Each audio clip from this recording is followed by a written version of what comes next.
Bonjour à tous! Dans ce troisième épisode du tuto Java, nous allons voir les généralités sur les variables. Mais qu'est-ce qu'une variable? Les variables sont indispensables en informatique. En théorie, c'est un nom qui se réfère à une chose, par exemple un texte ou un nombre. En pratique, c'est une référence à une adresse mémoire de votre ordinateur. Il s'agit donc d'une entité créée dans l'ordinateur à laquelle on donne un nom et qu'on utilise dans le code source à l'aide de ce dernier. Au cours de son utilisation, une variable peut changer de valeur, être affichée ou bien encore être utilisée dans un calcul.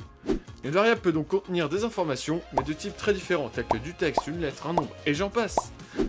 Comment utilise-t-on une variable? Pour utiliser une variable, il faut commencer par la déclarer. Pour cela, on lui attribue un nom et un type. Le type va permettre à l'ordinateur de savoir à peu près l'espace qu'il faut réserver à cette variable, mais aussi de lui faire comprendre quel type de valeur il est enregistré.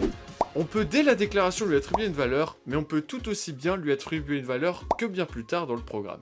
Il faut simplement ne pas utiliser une variable qui ne contient pas de valeur, sinon c'est le crash assuré de votre programme.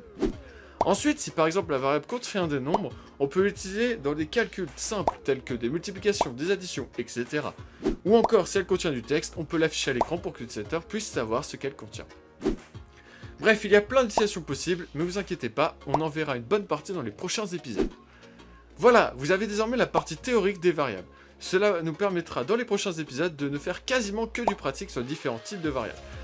On commencera dans le prochain épisode par les variables numériques, alors rendez-vous mercredi prochain à 14 h. Et si vous pensez avoir tout saisi, n'hésitez pas à faire le questionnaire disponible dans la description. N'hésitez pas également à passer sur la chaîne de Zom pour les tutos C++. À la semaine prochaine!